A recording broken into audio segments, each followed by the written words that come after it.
This is the Big O Show. This is the Big O Show.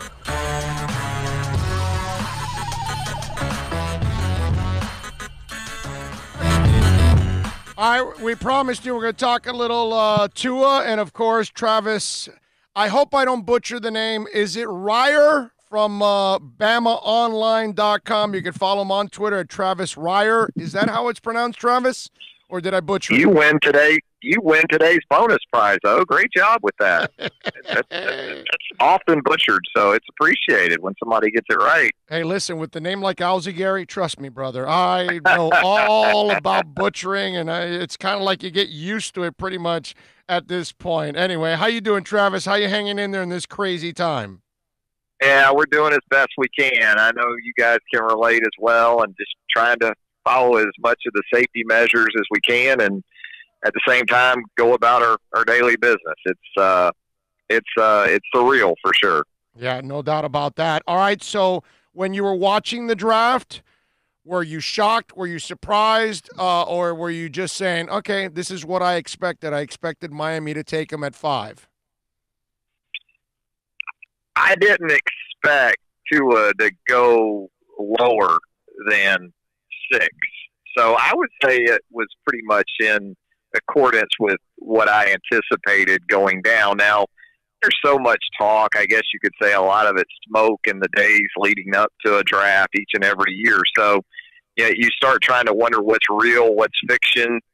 But, at the end of the day, it was, I guess, the Dolphins ownership group that was on the field at the Citrus Bowl on New Year's Day when Tua was down there on the sideline as well. And it kind of played out exactly that way, that they would come together on Thursday for the first round of the NFL draft. I'm like everybody else. I like the pick, especially if you're going to tell me Tua's medical is going to allow him a window of, say, a decade or so. If you get 10 good years out of this guy, you should get a lot of wins with that. So let me ask you, Travis, do you look at it like he's fragile, or do you look at it like he just has bad luck? I don't think he's fragile. I think if I were the Dolphins, and I don't know if this is allowed based on the collective bargaining agreement, but I would put in his contract every time he takes more than a step outside the hash marks to his left, he's fined $100,000. Because if you go back and you watch the problems that he had at Alabama, and there weren't many problems. There were far more highlights, far more superlatives, whatever you want to call it. But when he moved to his left and kind of patted the ball a little bit, took an extra step or two, both of his injuries in 2019, he sprained his ankle against Tennessee, moving to his left, trying to make a play. Does the same thing against Mississippi State on the hip injury. Even in that Tennessee game before the ankle injury, he threw an interception in the red zone where he was moving left, trying to extend the play because he's adept at that. But I think it's on Tua as much as anybody else to sort of preserve his health moving forward. And I think that's certainly something Chan Gailey and the rest of that staff are just going to reinforce constantly into his head. Let's hope so. And now here's the other thing that I've been saying. Travis Reier, by the way, who covers Alabama on a daily basis for Bama Online, is following us here at BamaOnline.com, is joining us here. And you can follow him, by the way, on Twitter at Travis Reier, which is spelled R-E-I-E-R. Travis, when you look at the way he played, the way he led, all of that, and you've been around this for a while, you've seen players transition. What outside of him figuring out, hey, I got to get rid of the football, what else do you see for him to try to transition to the next level? What else is going to be a hurdle for him? I just don't really, I think like anyone else, I think sometimes he is overly confident in himself in terms of his skill set. It's a hard lesson a lot of young quarterbacks have to learn once they make that move. As you've heard ad nauseum, and it's cliche, but it's also very true. The windows get a lot tighter. I'm not sure 1 through 4. Not a knock on Devontae Parker and the receivers the Dolphins have. I don't know, relatively speaking, if he's going to have that kind of group to work with either at the next level relative to the competition that he's playing against. I mean, that was sort of a generational group to go on with a generational quarterback around here when you talk about the wide receivers. But I just think he is elite in so many ways when it comes to just throwing the football. He's instinctive. He's decisive. He's incredibly accurate. You know, we hear so much of the talk about, well, Jerry Jeudy, Henry Ruggs III, DeVonta Smith, these receivers, they made him look a lot better than he really is. No, it was very much a two-way street. Yes, those guys made a lot of plays, but there are more than a few occasions, if you go back and really look, where he threw guys into touchdowns too. And I just, you know, I think it's going to be tough, because if he's where he needs to be from a health perspective, you're going to want to put this guy on the field. That's what made it tough for Jalen Hurts around here. I got to think, if you were Nick Saban and that Alabama coaching staff, you know, Jalen Hurts was your starter, but every day you're seeing this guy, the best passer that Nick Saban's ever worked with at the college level.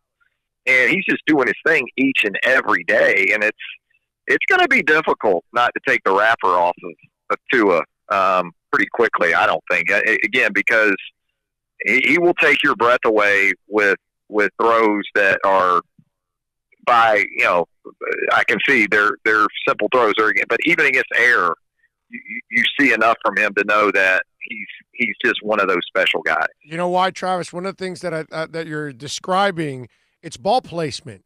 And ball placement's one of those things that, you know, there's the guy and it's a crossing route, right? And the receiver throws it a little behind, so the receiver, instead of catching it in front of him, catches it behind him, but then keeps going and gains a couple yards. And the average fan usually looks at it and says, okay, completed pass. The coach looks at it and says, we would have gotten 4 more yards if you put the ball in front of him and not make him turn around. Ball placement is something that some people don't even pay attention enough to, but coaches and quarterbacks and quarterback coaches, they all pay attention to that. And that's the thing that when I look at this kid, he excels at that. And that's where the elite quarterbacks at the next level are so much better than everybody. It's not that they're finding open guys. It's that they're placing the ball where the open throwing them open. Yes, can continue to make more plays. Yeah, he does his receivers a lot of favors, when you watch him, because he's anticipating what the receiver can't see a lot of times. In other words, DBs and safeties getting downhill on some of the shorter routes. He can help keep your wide receivers healthy too, from that perspective, because he doesn't have a tendency like a lot of other quarterbacks to sort of put his guys in peril as far as what we're talking about with ball placement in addition to all that. Yeah, I'm with you. Now, let me ask you something. Travis Reier, by the way, joining us from BamaOnline.com. Travis, I've said, and I know that he's going to be intoxicating and you want to play him because he's such a great dude and he can play the game and he can pass and all of that, but I still think you can't play him for a while because it's a hip injury. I don't think you play him till towards the end of the year, where you're a year removed from that surgery and you give him a lot of time to heal. Plus, I got to make sure the Dolphin offensive line is actually playing well if I'm putting him back there. If you're Brian Flores, you've been around this kid, how long do you wait to put him back there from everything you heard from this surgery and recovery? Yeah, I just talked about this on my show up here in Tuscaloosa just a few minutes ago. And I probably, if Austin Jackson is a plug-and-play left tackle, I probably want to see if he can handle that first, right? Before I put my future quarterback out there. That's right. I mean, no offense to Ryan Fitzpatrick, and not to give him the crash test dummy treatment, but I'm with you. I'm going to see if this offensive line can hold up pretty well first before I put out there what I think is going to be my guy for the next decade plus. Is he better than Joe Burrow? If he's healthy in terms of pure passing ability, it's not close between Tua and the rest of the quarterbacks in this draft. It's just not. I mean, think about it this way. Let me put it this way. Frame it this way. If Joe Burrow was coming off a dislocated hip with a posterior wall fracture, does Joe Burrow go 5th overall in this draft? No. That's a great point. I never thought of that. You're right. Yeah, I've been having fun over the weekend with this. I said, well, wait a minute. If you get Jordan Love's 18 season, it was great. 19, he lost his coaches, lost his players, all that stuff, and his season went to crap. Well, what if we put Jordan Love on LSU's team that had 14 draft picks, drafted? Yeah. And what if we put Jordan Love on Utah State, where he had all his players one year and then lost everybody the following year? How would Joe Burrow look, and how would Jordan Love look if we switch the teams? I was just throwing that. Now you throw this one to me at Tua, and that's a great line. I like that. And let's talk about a 5th-year senior compared to a 3rd-year junior. Yeah. There's 2 more years of maturity there, right? Yes. I mean, I'm not a person that knocks Joe Burrow all the time. That's not my intent here. But to me, the biggest attribute Joe Burrow had in his corner, in addition to Joe Brady coming in with a 21st century philosophy and the personnel that LSU was able to put around Joe Burrow's number one attribute to me was his maturity. And being a 5th-year senior, how many 5th-year seniors do we see at the quarterback position going in round 1 of drafts these days? I mean, these guys are all 3rd-year guys for the most part, right? What are we going to see next year? Right. Yeah. With Trevor Lawrence and Justin Fields. I mean, again, not to knock Joe Burrow. I just think his mastery of this level of football, because of, in large part, his maturity, was just so beneficial to him and that team. Leadership, intangibles, give me 53 Joe Burrows, okay? And he may prove to be a great NFL quarterback. I think he's more along the lines of Alex Smith when Alex Smith came out of Utah, myself. But, no, if we're talking about just elite passers, there's 2 and everybody else in this last draft. Travis, just for fun, he wears 13. He's not going to wear 13 here because they've got it retired because of Marino. I think the story is he was number 11, but he took 13 because 11 was taken in Alabama. Is that correct? Is that really his number? It was 11 that he wanted? Is that true? I'm not sure if it is, because he came in with Henry Ruggs III, who wore 11. They were classmates. So I'm not sure how that did or didn't work out. Henry ended up in 11. Tua ended up in 13. I'm not sure. So maybe he just goes the 1 and 3 and ends up taking 4, something like that. Who knows? Yeah, he doesn't seem all that worried about it. Yeah, that's the other thing I kept telling Dolphins. This is the kind of dude that doesn't care about this kind of stuff. No. For him, it's just give me whatever number, bro. That's not going to affect what I do or what I don't do on the field. Right? No, that he loves. What I like about Tua as much as anything is this dude genuinely loves to play. He just loves to play. The other stuff is inconsequential to him. He loves to play the game. What's your favorite Tua leadership story that you've covered? Wow. I think the relationship, and I give Jalen a lot of credit for this too. I think it's kind of a split thing. Just the manner in which they operated and conducted themselves throughout, that stretch. Because I don't think a lot of people expected that after that Georgia game, they would remain together for another entire season like they did. And so at every turn, at every corner, Tua was just exceptionally gracious and ultra respectful of Jalen's place on the football team. Even after Tua had supplanted Jalen, he was very mindful of the fact that while not a starter at that point, Jalen was still someone that had the ear of the rest of that team as a leader. And so, I thought Tua's respect of Jalen from that perspective. And just even in the Georgia game and the SEC title game that next year, there was no one, just like Jalen was always visibly happy for Tua. Tua was very much the same way after Jalen came off the bench there in the fourth quarter against Georgia in the SEC championship game. He's just a good teammate, you know? I mean, he's a good teammate who is going to make guys around him better, not just in terms of his play, but just his aura, you know, around that facility on a daily basis. That's one of the things you heard Nick Saban talk about after that Mississippi State game, just Tua being who he is and how big a void that left, you know, around the facility at UA. So it's really ideal. You're getting I think just a superior quarterback, and then you're getting a genuinely good dude that cares about his teammates. Travis Reier, of course, who covers the Alabama Crimson Tide for BamaOnline.com, joining us here. Travis, one more thing before I let you go.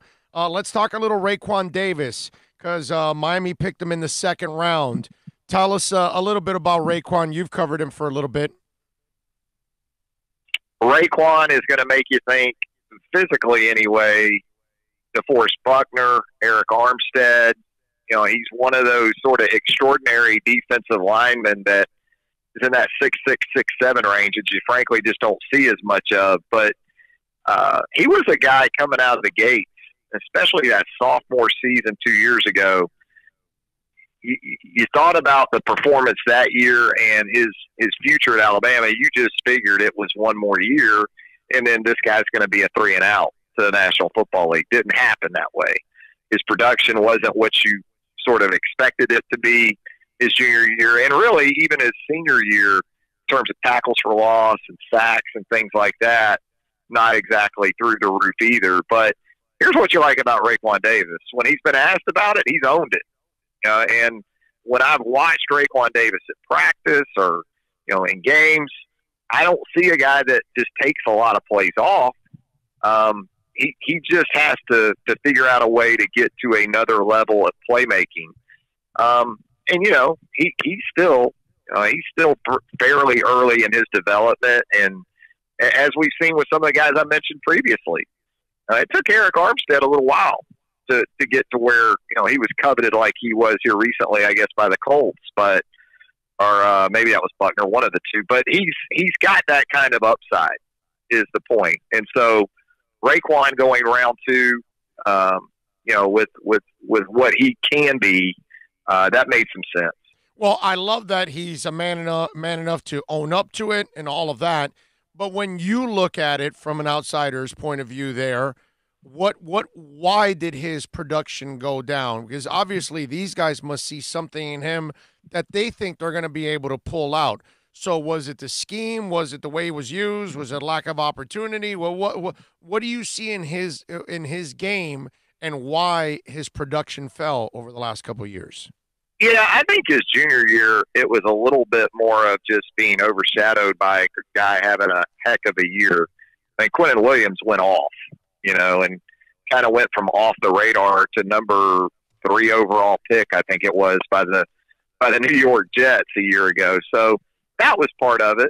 But it doesn't excuse Raekwon's numbers in terms of tackles for loss and sacks and quarterback pressures, because there was more and more of a focal point on Quinnen as that 2018 season wore on. I think in 2019, he did see more double teams come his way, and Alabama never really had that other defensive lineman sort of develop like they had in previous years, whether it was Deron Payne, Quinnen Williams, you know, Raekwon as a sophomore. So that, I think, that sort of hindered him. He made a lot of tackles. He just didn't have a lot of negative play production. So, you know, my thing with Raekwon all along, the first time I saw Raekwon on a practice field at 6'6", 6'7", 310 pounds with that wingspan and that length, I was like, boy, somebody should have told him early to play left tackle, you know, because that's kind of what he looked like. But he showed, again, that sophomore year, that's more of the Raekwon Davis that you're looking for if you're the Miami Dolphins. he was very big down the stretch of that national championship season. Had an interception against Georgia in the title game. So it's there. It's just getting it out of him. Plus, I'll say this for Reakwon too. 3 defensive line coaches in his last 3 years. So he underwent some transition pretty heavily there too. Yeah. Oh, all right. So you is he worth the second round pick in your eyes? I think based on his ceiling, I can understand it. I thought based on the last 2 seasons that may be a little bit high for him. But if I were going to say that, I would say probably only by a round. I was thinking more third round with Reakwon. But again, when you watch Reakwon get off the bus, you think top 10 pick. Right. So I can see where if you're a club and you're just, again, you're looking at measurables and things like that and projecting, I can see where you could maybe give him a boost by a round. All right, good stuff there. Travis, I appreciate you taking the time, man, and enlightening us Dolph fans down here about 2 of these very important picks, part of their rebuild. Just out of curiosity, Noah Igbenogany, or whatever his name is, from Auburn, since you got to see him several times, what'd you think of the corner since Alabama and Auburn meet each year at the Iron Bowl? So you got a good taste in that state of watching Noah all the time. Did Miami get themselves a good corner there? I think Noah is kind of like Reakwon, just that Noah's that guy at corner. I mean, when you look at him physically, it's easy to fall in love. And I think probably I would say even more so than Reakwon when I think about Noah. I think that his best football is still out in front of him. Certainly a position of value at corner. And I also like that he has a body type that should allow for cross-training, throughout a scheme, depending on what you want to do with him. And unlike a lot of corners these days, he's willing when it comes to forcing on the edge. He doesn't mind the physical aspects of the job.